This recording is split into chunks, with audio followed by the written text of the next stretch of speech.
Ladies and gentlemen, the President of the United States, accompanied by Dr. Francis Collins and Dr. Anthony Fauci.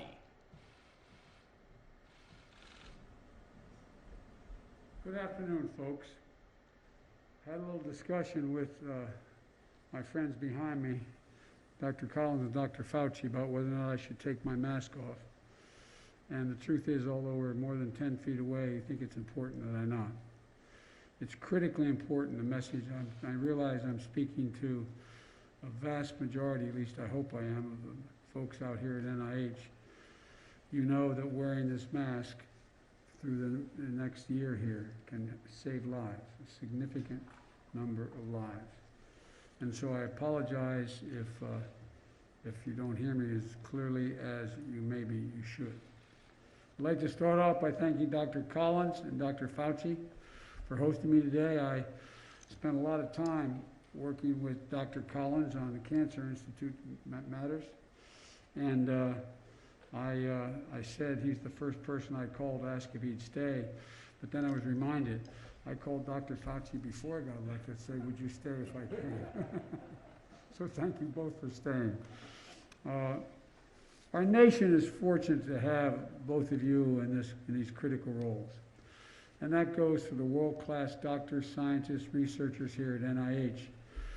And I just toured the Vaccine Research Center with Dr. Collins and Dr. Fauci and Dr. Graham and Dr. Colbert. It's incredible. It's a place to go where our top minds spend years researching vaccines and treatments for all kinds of viruses and partnering with academia and industry to prepare for the next one, because there will be others.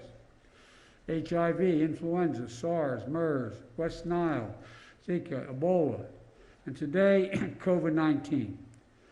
To all of you, your work made possible the remarkably rapid development of COVID-19 vaccines we have today. It's incredible. Initially, people were talking years, if not decades, before we'd have a vaccine. On behalf of a grateful nation, and I don't say that lightly, on behalf of a grateful nation, I want to thank you and your families for your work and your sacrifice. For there is no doubt your families sacrificed a great deal for the endless hours you put in to save the rest of us. And I know it wasn't easy. The devastation of this pandemic, the loss of life and livelihoods, hasn't spared the scientific community. Labs closed, research delayed, careers disrupted, especially for those in training. Yet with every moment of despair in this past year, you and all the heroes and heroines on the front lines and the frontiers of this pandemic remind us who we are. We are America. We never give up. We never give in. We give back, and we follow the science and find the answers. That's what all of you do here. That's what we've seen all across the country.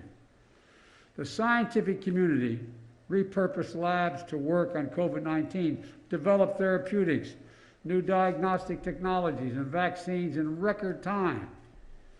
And you're highlighting lessons learned on the importance of pandemic preparedness, public-private partnerships, real-time data sharing, and most of all, speed and efficiency without compromising science and good conscience. Look, you're an incredible group of people. I've been out here many times trying to help you, trying to help my son who passed away with cancer. You're an incredible, incredible group of people. And that's not hyperbole. We know we still have a long way to go. It's no secret that the vaccination program was in much worse shape than my team and I anticipated.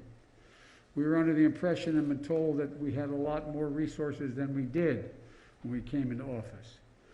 We've only been here 3 weeks, but we've learned a great deal in those 3 weeks. While scientists did their job in discovering vaccines in record time, my predecessor, be very blunt about it, did not do his job in getting ready for the massive challenge of vaccinating hundreds of millions of Americans. He didn't order enough vaccines. He didn't mobilize enough people to administer the shots. He didn't set up a federal vaccine centers where eligible people could go and get their shots. When I became president 3 weeks ago, America had no plan to vaccinate most of the country. It was a big mess.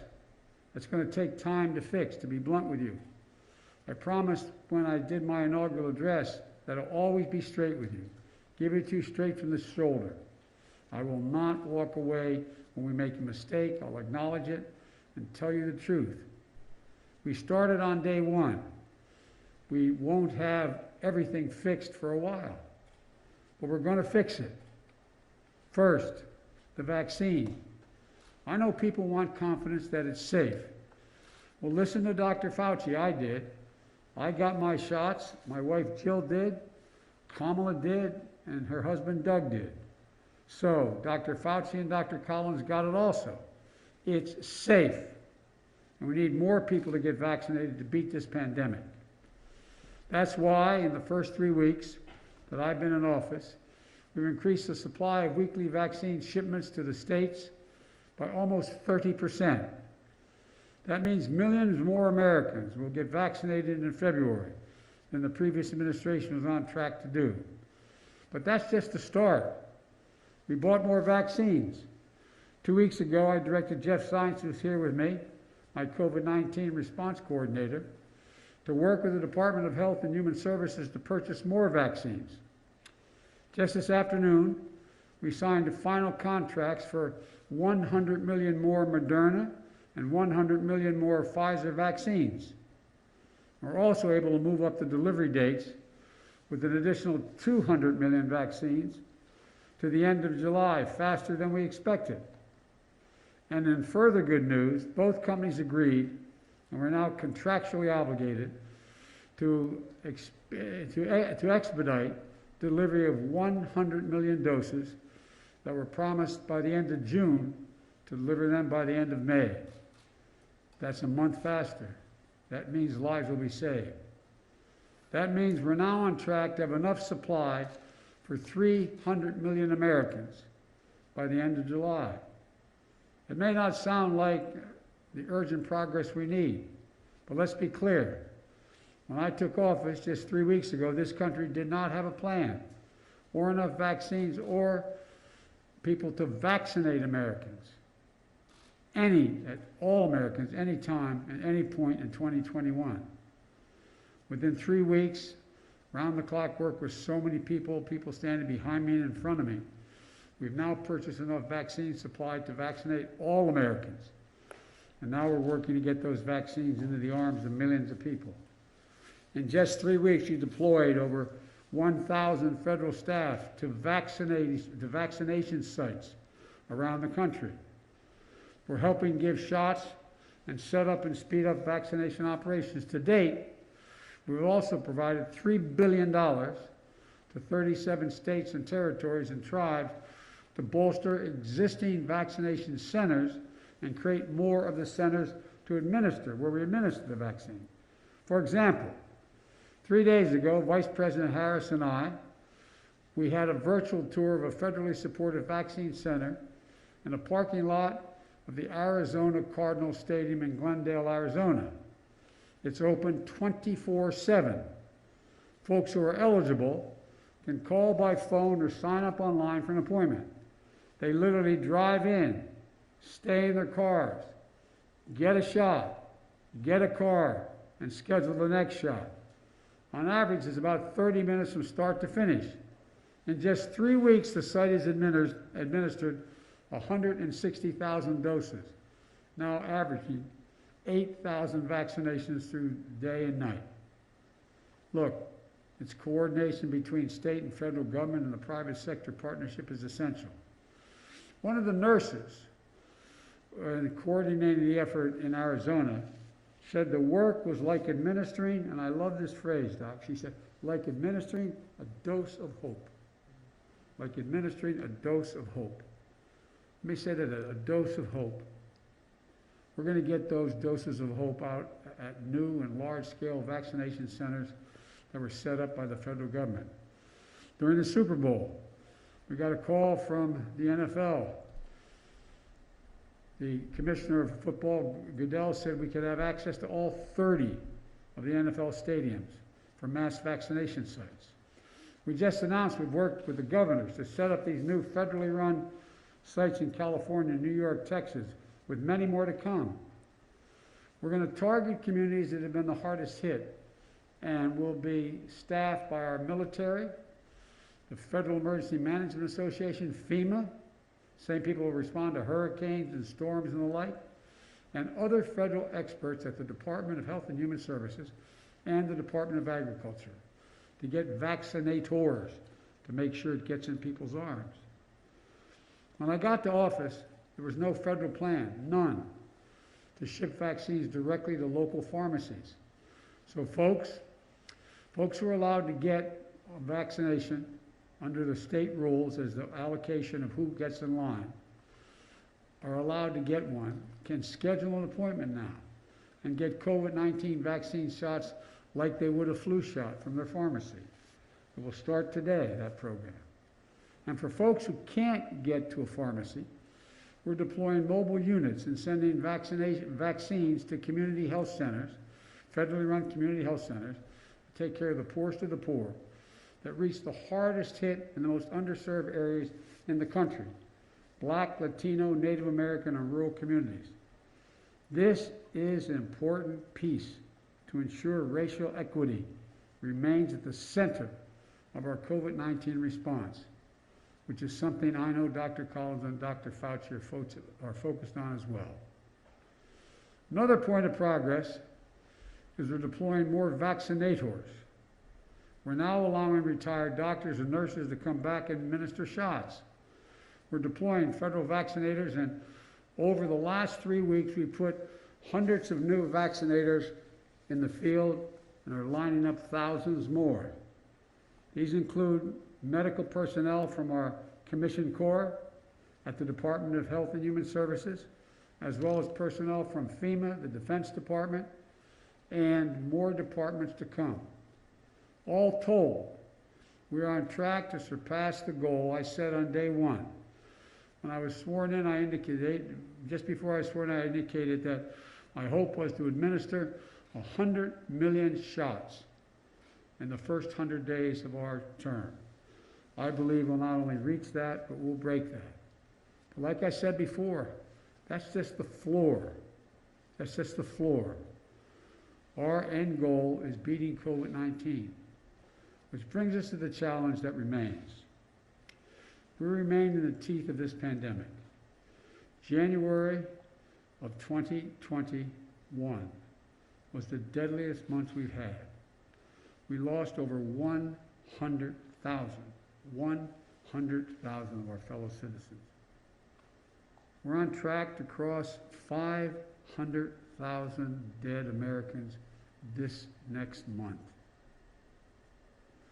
The new strains emerging create immense challenges, and masking is still the easiest thing to do to save lives. But we need everyone to mask up.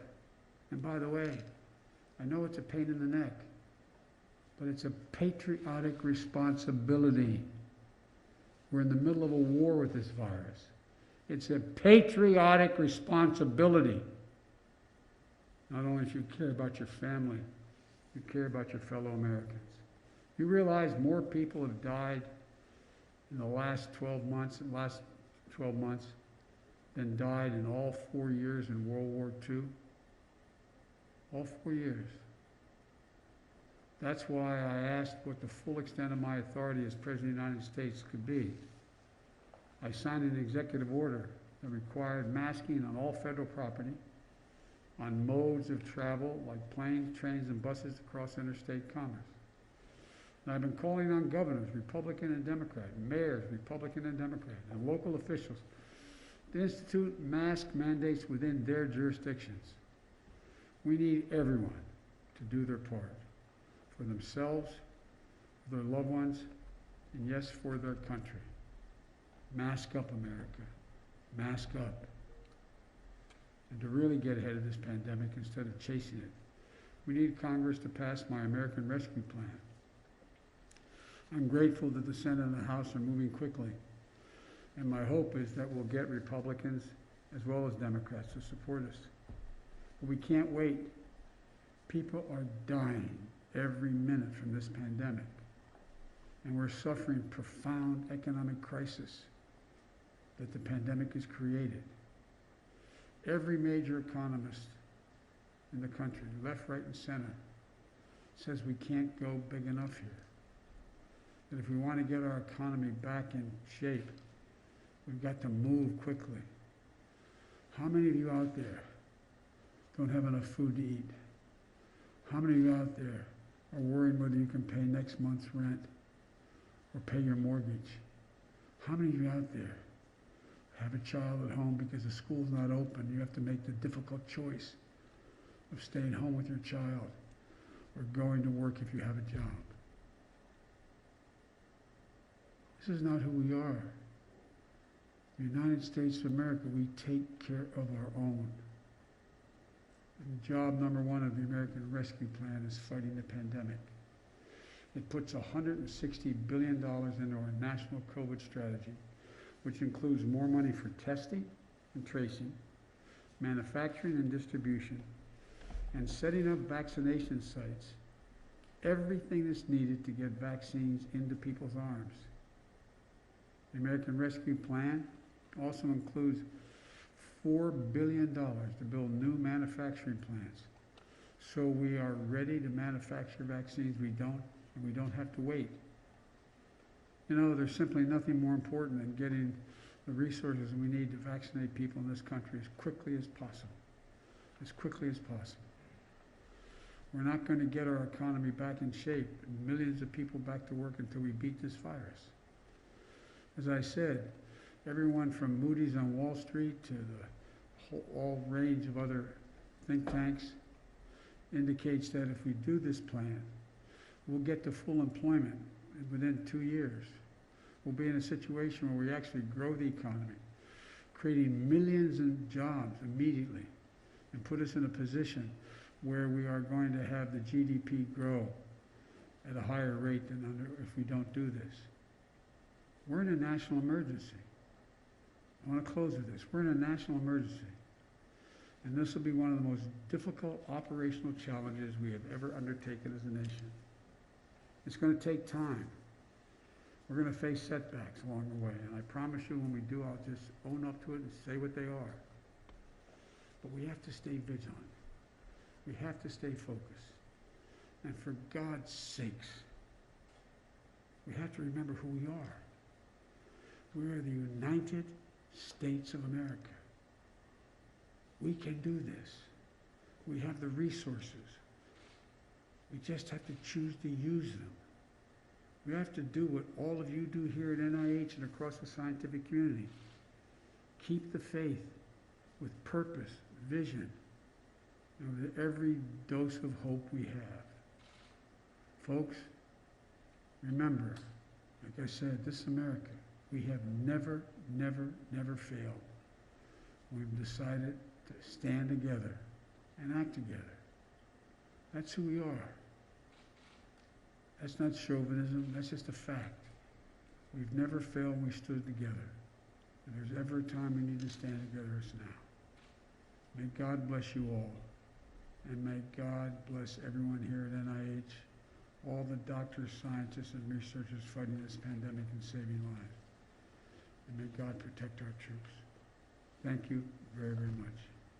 You're the best America has to offer here at NIH. Thank you from the bottom of my heart.